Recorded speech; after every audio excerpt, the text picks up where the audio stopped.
Wheezy might want to put his lawyer on speed dial because he's actually got a connection with one of those New Orleans prison escapees.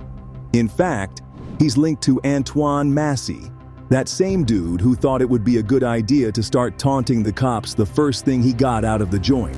Since 2003, I'm about to hit this. So you been gone? I've been gone for 14 summers, man. You hear me? But I ain't swum since 2003. So where's the link? Well, we're talking about an old connection here between Wheezy's dad Rabbit and Antoine's pop, Big Twine. Even though it's a stretch, this connection is definitely of interest to the cops who still didn't manage to catch up to Antoine. He's still on the loose, and they might want to bring in Wheezy to help them out. See, Lil Wayne has not been named a suspect yet, and there are no charges against him. But that did not prevent his name floating around both online and in the streets. And this connection that people are drawing isn't entirely out of thin air. Let's face it, Antoine Massey isn't just some random New Orleans name. And if his father and Rabbit were as close back in the day as they're saying, same circles and all that, then this might just be a starting point for the feds. Another thing worth noting here is Wheezy's relationship with Rabbit. Wayne was super close to his dad. The day my pop, Reginald McDonald, the day he passed in 96, Stunner picked me up that same day. I got in the car, I had a little look on my face. He said his exact words was, "Look like you just lost your father. What's wrong?" He's spoken openly about how much his father meant to him, even calling Rabbit the real reason he became who he is today. So if Rabbit and Antoine's dad were really locked in like that, it makes people wonder how deep those ties actually ran, and whether any of that bled into the next generation.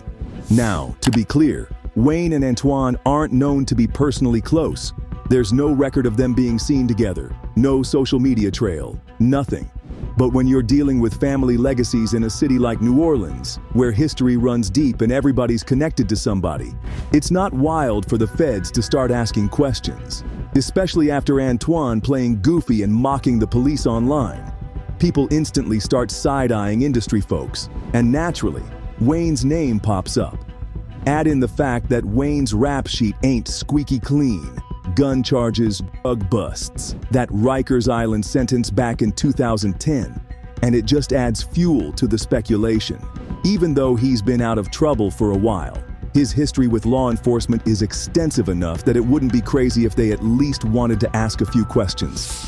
That doesn't mean he's guilty of anything, but it wouldn't be the first time the feds pulled a high-profile figure in for questioning just to see if they know something or someone, especially if that figure has family roots tied to the streets that birthed this whole situation. At the end of the day, we can't say for sure if Wheezy will get that phone call from the 12th, but the combo of family ties, a known criminal background, and a massive public profile means Wayne might not be completely out of the conversation. Now, there's more to be said about this Massey dude, and his story is wild. So in case it wasn't clear enough, Antoine Massey is out here doing the absolute most. This man got chess pieces tatted on his face and forehead, so you'd think he'd be easy to spot in a crowd, right?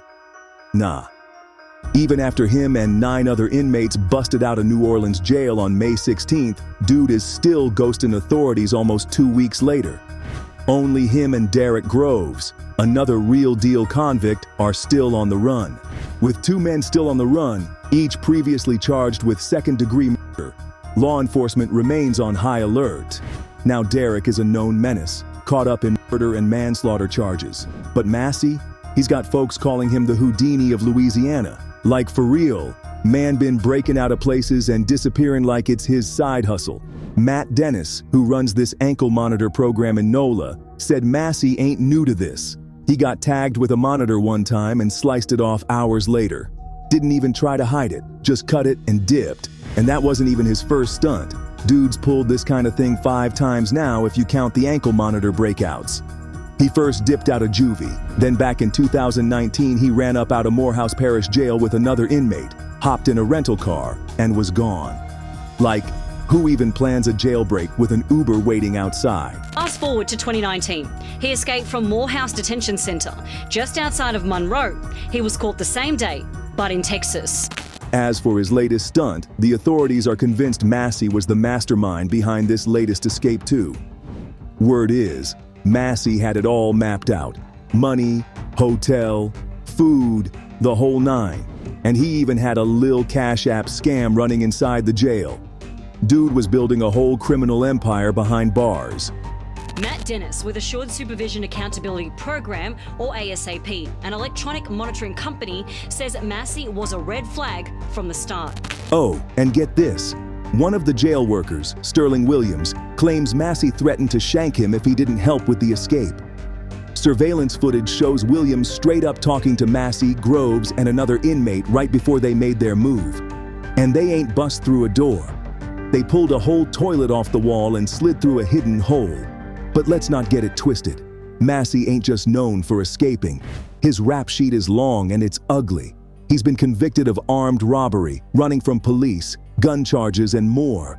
Right now, he's facing domestic abuse charges, car theft, and he's wanted for a rape and kidnapping case out in St. Tammany Parish. The details on that domestic situation are sickening. Back in November 2024, he went ballistic on his girlfriend. She eventually got away and flagged someone down. Days later, guess where Massey was found in Texas? Chilling in a stolen Mercedes from some party in NOLA. Now, out of the 10 dudes who escaped, 8 been caught. Most are locked back up at Angola with no bail. But Massey and Groves are still on the run, and more than a dozen people done got arrested for helping these guys either escape or hide out.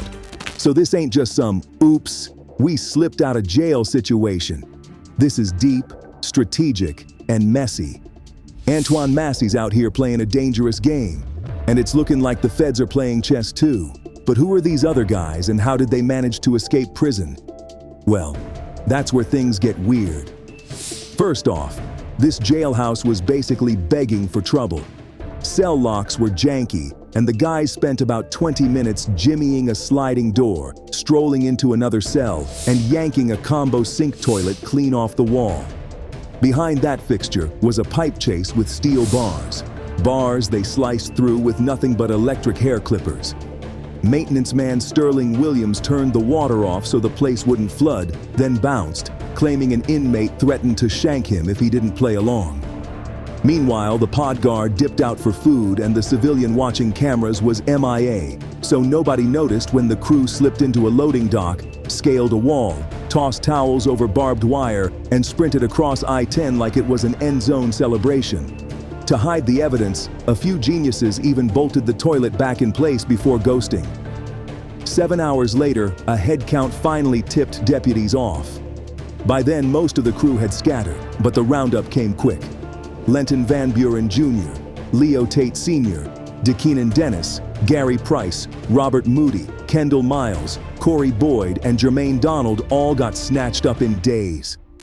Open the door, dude. I'm not opening, you kidding me? Get out. Go with them. They of course left a mess while they were at it. Actually, I was up at the barn and I heard a lot of ambulance, a lot of polices. Either way, the dudes that were arrested once again are now cooling off at Angola with no bail, probably wishing those towels had been parachutes. As for the fallout, Sterling Williams is facing 10 counts of principal to simple escape plus malfeasance in office. 3 other jail staffers got suspended without pay, and at least 1 more employee has already been booked. 1 inmate on the inside caught fresh charges for helping the breakout. Outside the fence, cops bagged 5 friends or relatives for stashing the runaways, 2 women as accessories after the fact, and 4 folks tied to Van Buren who thought weekend house hiding was a good idea. Authorities say more insiders had to be involved because, let's keep it real, nobody cracks steel bars with clippers, kills the plumbing, and walks out a loading dock unless the house is halfway unlocked already. So yeah, escape artistry looked slick for a minute, but the manhunt slapped the shine off fast. 8 are back in jumpsuits, 2 are still loose, and everybody who lent a hand is trading selfies for mugshots. And you can bet your bottom dollar that everyone who had the slightest connection to this mess had something to say. The politicians and all the police had eyes pointed at them ever since the escape. So So, who's really catching the heat for this jailbreak? Let's lay it out. Sheriff Susan Hudson's on the hook first. She runs the Orleans Parish Jail and straight up said, "This one's on me." Her own words. She admitted the locks were busted, the place is understaffed, and resources are thin. But she also hinted it wasn't just bad hardware. Somebody on the inside had to open doors, literally or figuratively. We do acknowledge there is no way people can get out of this facility without there being some type of lapse in security. There's no way. It's almost impossible, not completely, but almost impossible for anybody to get out of this facility without help from the outside. DA Jason Williams isn't sugarcoating it either. He basically said, 10 dangerous dudes don't claw through concrete and barbed wire without help. We are in the middle of a crisis, and crises can be a little bit chaotic, and everybody responds to crises in a different way. His office is digging into every guard, clerk, contractor, anyone who might have greased the wheels. He even pushed for a full forensic sweep of the escape route after the sheriff's team didn't ask for one. Now the political heat's cranked up. Governor Jeff Landry signed an executive order bringing state cops, inspectors, everybody into the mix. First top-to-bottom review in more than 10 years. The city council is grilling the sheriff on whether this mess is about low funding or plain mismanagement. Voters and victims' families want heads to roll, and the Attorney General says anyone who helped is getting charged, no matter the badge or job title. Now, we can't go on without mentioning the jail plumber, Sterling Williams, the jail's maintenance guy. Cops say he shut off the water so inmates could yank the toilet and slip out. Now he's staring at 10 escape counts plus malfeasance. His lawyer argues he was threatened, didn't know the full plan, and is getting scapegoated so the bigger system problems stay out of the spotlight. That Mr. Williams is absolutely innocent, that he was used as a tool by the escapees and is being used as a fall guy by Sheriff Hudson. Some folks believe it. Williams might have been a pawn, while the real masterminds hide behind broken policies and empty guard posts. Bottom line, everybody from top brass to rank and file is under a microscope. Whether this was a perfect storm of bad locks, bad staffing, and one scared maintenance worker, or a deeper network of inside help, nobody in that chain of command is sleeping easy right now. Now, this DA dude is also a bit sus. So basically, DA Jason Williams was caught off guard and pretty frustrated by the governor's public comments about the recent prison escape. The governor kind of implied that the DA's office wasn't doing enough, like not filing charges fast enough, and Williams wasn't having that. He said it's frustrating to be blamed in the middle of a real crisis, especially when 7 dangerous men are on the loose. He made it clear that everyone reacts to a crisis differently. Some people help, others just add confusion. He wants to be part of the solution, not the chaos. As for why his office hasn't filed more charges against the escapees, the DA said it comes down to one thing: lack of evidence. He said the sheriff's office didn't hand over the stuff they'd need, like surveillance video, body cam footage, contraband that was found, or even basic reports. And without that, the DA's office legally and ethically can't move forward. If they try, the cases just get thrown out by judges, or juries don't convict because the proof isn't there. It's not just slow, it's risky to the whole case. He even gave a breakdown of each escapee and the charges involved, showing which ones were accepted, refused, or stalled. In most of the ones that got dropped, the reason was the same. No reports, no evidence, nothing to work with. One of the guys even pleaded guilty in the past, but the state didn't come get him. So he ended up sticking around in local custody and is now one of the escapees. The DA also said this isn't a new issue. They've been having problems getting cooperation and evidence from the sheriff's office for a while now. He's written letters, flagged the issues, even had to bring charges against a deputy who was allegedly hiding makeshift weapons after a jail fight. So from his perspective, this is a pattern, not a one-off slip-up. The real kicker? He said the governor could have just called him. His phone was on all weekend and he was working with his forensics team. But instead of a quick call to clear things up, the governor went public and made things messier. The consequences of this situation have already kicked in. New Orleans state lawmaker calls on Sheriff Susan Hudson to step down after the jailbreak. Andres Fuentes reports the Attorney General would rather Hudson work through the investigation into this escape. First off, were there more accomplices than fugitives? Probably. As of now, they've arrested over a dozen people linked to this escape, more than the number of escapees still on the run. That includes jail staff, friends, even family members. So this wasn't some random fluke. It was a whole network, and folks are getting snatched up left and right. And let's not ignore the straight-up disrespect. The escapees literally tagged the bathroom with "Too easy LOL." Can you imagine? Photos show a dislodged toilet inside one of the cells and the words "Too easy" scribbled above, pointing to a hole where the inmates are believed to have escaped. Cameras caught the whole thing, but because the jail was so short-staffed, nobody was even watching the footage live. The disrespect is loud. Now, here's where it gets real ugly. This jail was never really okay. This place cost $150 million and was supposed to replace a terrible old jail. But guess what? It's been having the same exact problems for years. Low staff, no training, failing infrastructure. Watchdogs and federal monitors have been warning about this for a long time. They even said escapes have been happening more often, and the jail just keeps blaming it on, "We don't have enough staff." Like, we see the pattern, and the political drama is just heating up more and more. There's a federal consent decree in place which basically means the jail was being forced to clean up its act because of past civil rights violations. Some politicians wanted to end it, but not anymore. This escape just shut that conversation down. Sheriff Susan Hudson first tried to play the blame game, saying critics were being political. But when things really exploded, she switched up and said she's taking responsibility and asked for more money to fix it. Meanwhile, let's not forget that Massey and Derek Groves are still on the loose and the state's offering $20,000 rewards for each of them. They are not playing. Officials say if you help hide these guys, you're going down with them. But here's the gag.